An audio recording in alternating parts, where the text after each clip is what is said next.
Oh.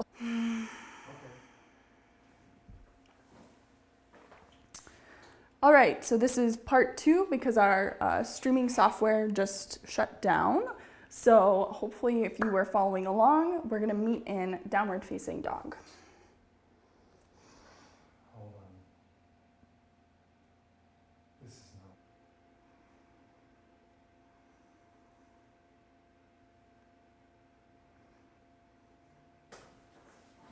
Okay. Hold on.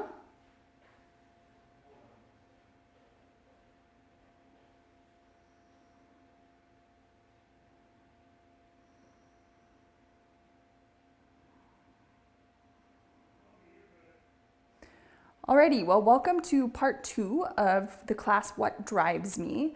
So if you were following along in part 1, you made it down onto your belly. Let's go ahead and make it back into downward facing dog. Okay, so in our downward facing dog, we know how to resist, leverage, and create the position more with our strength. So from here, we're gonna see if we can step the left foot forward any amount, keeping the chin tucked, weight shifting the shoulders more forward as we step the right foot forward, and continuing to do that until we make it to the top of the mat. And of course, if you lose mobility at some place, just lift your hands up and finish walking up as slowly as possible. And then bending in through the knees, slowly coming all the way up to stand, reaching the arms wide and high, and taking the hands down in front of the chest. Let's return back to our twisted chair pose sequence. So set your legs however you like them, and then coming down to chair. Feel everything connect into the spine as we start turning to the left and to the right. Imagining that the spine has been shish kebabbed and that we're utilizing the muscles of the torso to generate the movement, okay? So from here, we're gonna twist over to the left. See if you can sit down a little deeper, closing the gap between the thigh and the abdomen, and see if you can touch the right elbow to the left knee, press down, lift all the way up. Sitting down, twist, see if you can touch elbow to knee, lift up. Continuing to go like that. Now that our muscles are used to doing a little bit of work, if you want to add in the element of momentum a little bit, when we come up, we'll hop, we'll come down, and we'll twist.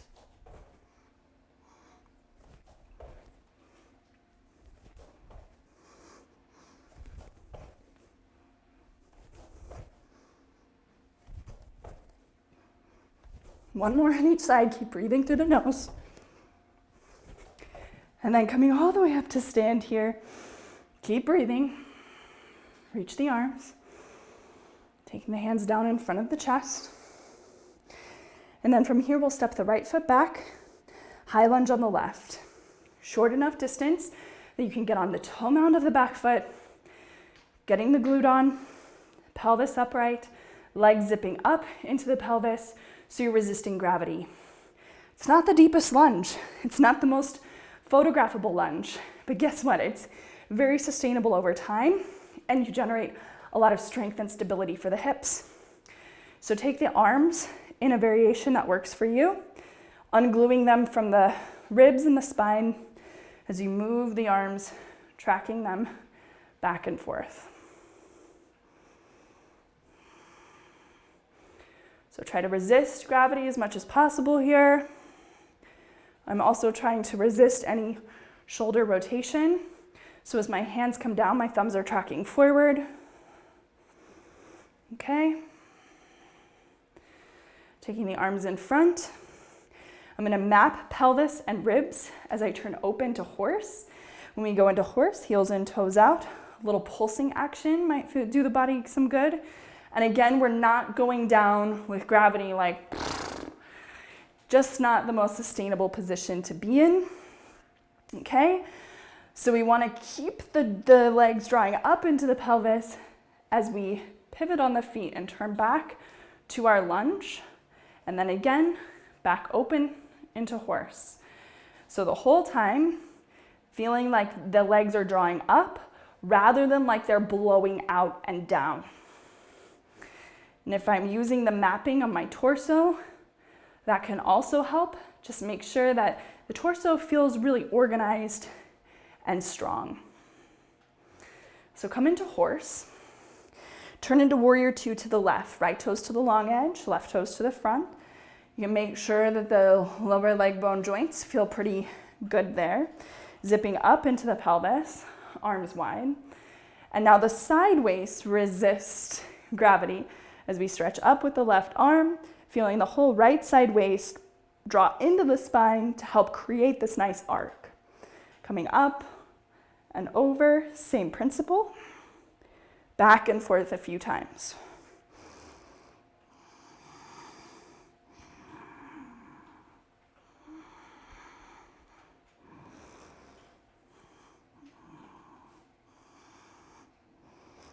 And of course, using the legs to draw into the hips.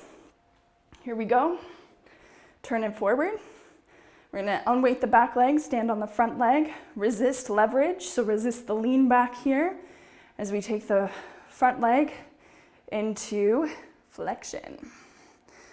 Now from here, grabbing onto the front knee, using leverage to pull the knee up higher than you might be able to do with your strength, but then letting go of leverage and seeing if your strength can hold you up. Same thing again, leverage, no leverage, just strength.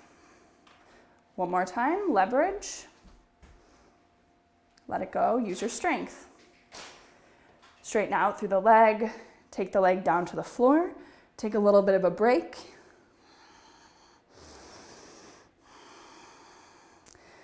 And then from here, stand on that left foot. We're gonna take the right knee up in front of the body, and here we go. We're going to hinge forward and come back up. And so if you keep the whole torso in a nice stable position, this again is you resisting gravity. Hold the hip hinge, see if you can press your right leg back, see if you can let your right arm go with gravity, but the shoulder not. So the shoulder's pulled up with its strength, but the arm is loose with gravity, and then the arm can swing. Might throw you off balance a little bit, so mind that. Okay, we're gonna step the right foot back, both hands down, left leg up to the sky, one-legged dog. Okay, so use your strength in your upper body, draw your left knee into your belly, start to move that left hip around in some slow controlled circles, resisting momentum, resisting gravity. And trying to unglue the hip from the pelvis, the leg from the pelvis, go in both directions.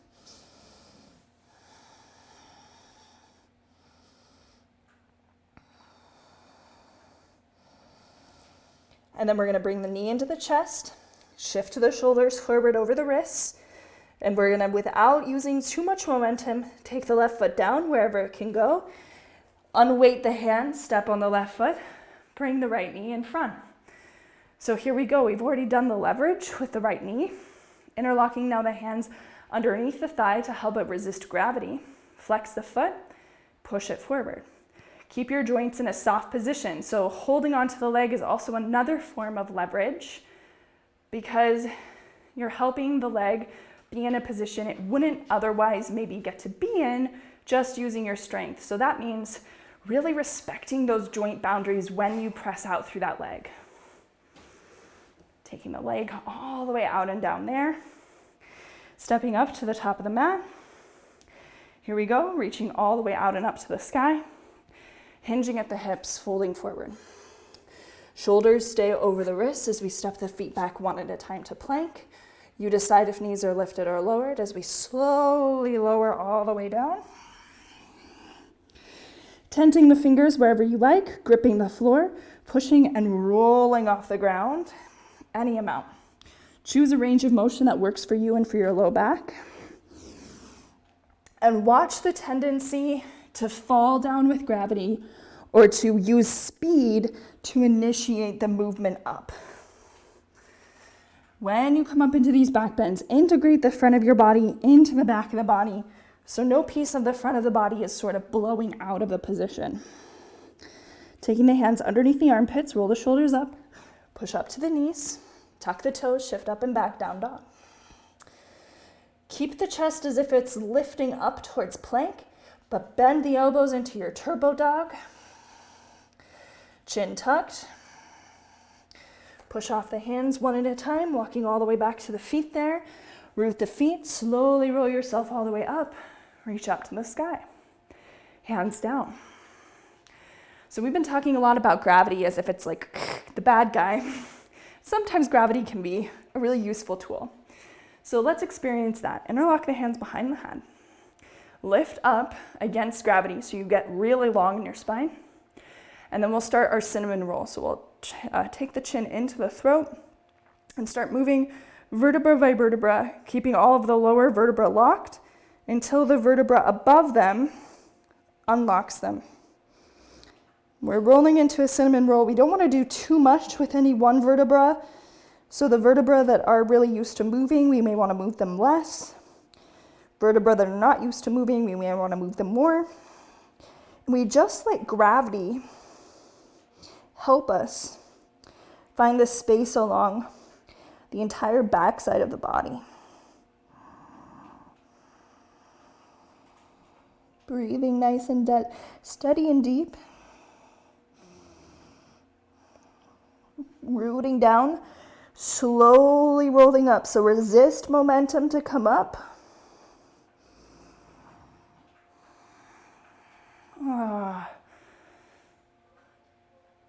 Reaching the arms all the way up to the sky. When we come down this time, neutral spine, hinge at the hips, walking ourselves all the way forward. Plank. Knees up or down, that's up to you. Resist gravity here, maybe widen the feet as we tap one hand to the opposite shoulder, the other hand to the opposite shoulder. So the body's gonna wanna fall, don't let it. Use your muscular strength to hold you up. Getting lots of single arm strength, shoulder stability. Okay, moving back, downward facing dog. Keep the chest moving forward as if it wants to go to plank. Turbocharge the arms by bending the elbows. Push off the hands one at a time to walk back to the feet. Slowly roll yourself up. Reach up to the sky. Hands down. A little lateral flexion here. So I'll turn to you. Soft bend into the knees here. Get yourself nice and lifted. Everything pulls into the spine as we slowly tip over to the side. And let that shoulder go with gravity. Everything still pulls into the spine as the knees bend. Maybe the opposite elbow lifts. Just trying to find some space through that side body. Letting go with that bottom shoulder. You can even kind of rotate it, wiggle it out, tug it out there. Letting gravity find all this nice space through the side waist. Root down, slowly come on up. Reaching the arms all the way up to the sky. Neutral spine, hinge forward, sit back into the glutes. Keep your chin tucked. Walk yourself all the way forward to plank. Maybe widen the feet, shoulder taps. Gripping the floor, pulling that energy up into the shoulders. So it's not like we're just slamming the wrist joint down. Send yourself up and back, downward facing dog. Keep the chest lifting as if it wants to go to plank as you turbocharge and bend the arms. Chin tucked. And then pushing off the hands one at a time to walk all the way back to the feet. Bend your knees, slowly come all the way up. Reach the arms, hands down. Second side, so a soft bend into the knees here. Everything pulls into the spine as you drip down at the right shoulder. Let gravity take you.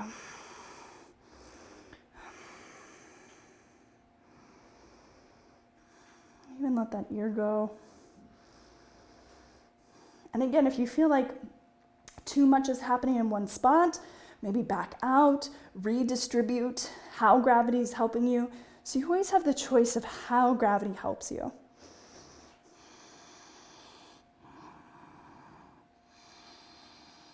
Okay, coming all the way back on up there.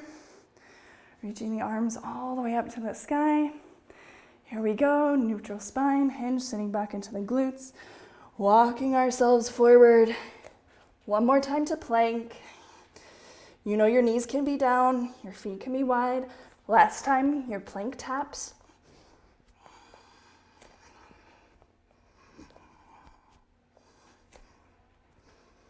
Come back to downward dog. Keep your chest lifting, turbocharge the elbows.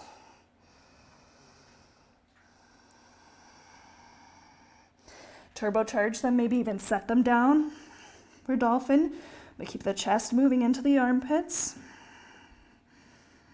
And then knees down. Coming around to a seat. And let's cool down with any seated forward fold that you really like. So I'm going to take the legs wide variation today. And again, this can be a great one to just let gravity sort of be your friend and be your guide as you move into a position that works for you. And your position, mind you, could also look something like this, leaning back, leaning away from the pose, because this is still a forward fold. You still get this angle here in the hips.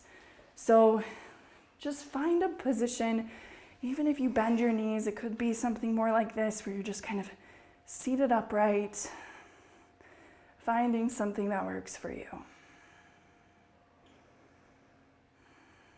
Okay, let's go ahead, come all the way down onto our backs.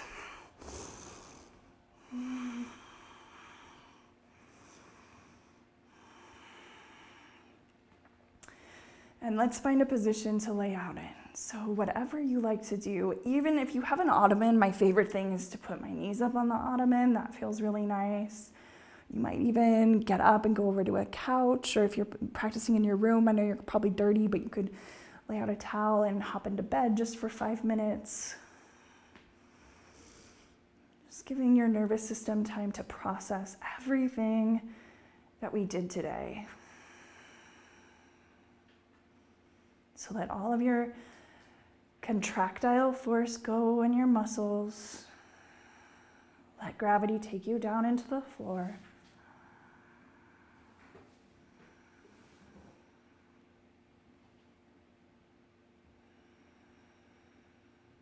Let your breathing soften, like it's not preparing to speed up and do something with a lot of momentum.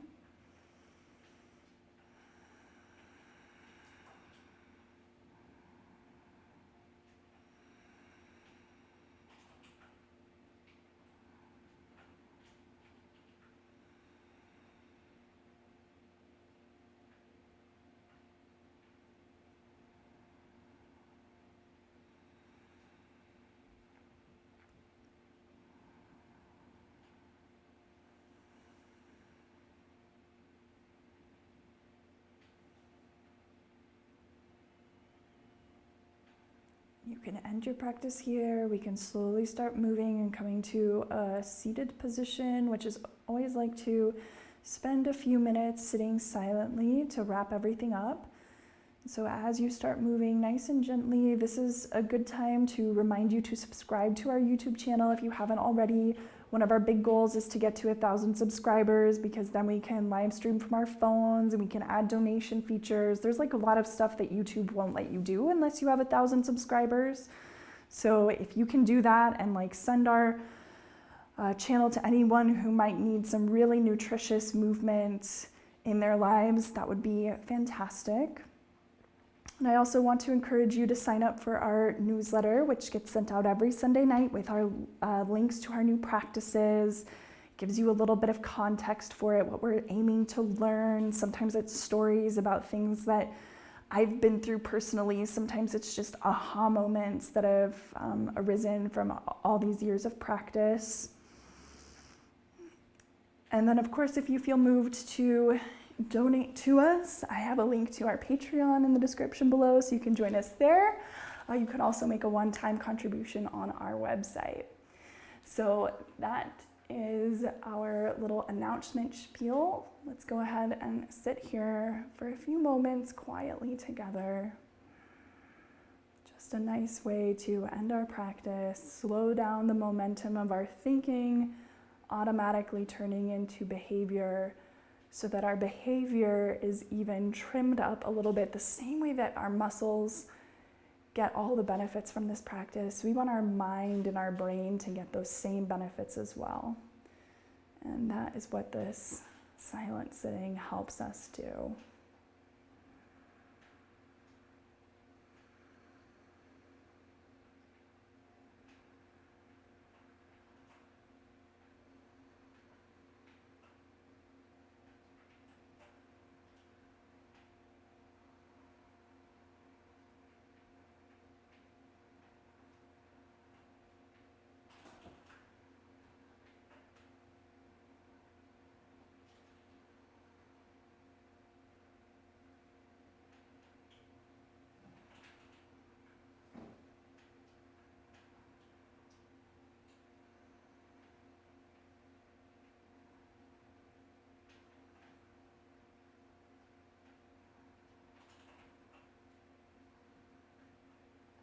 Alrighty, well, fantastic job today, my friend.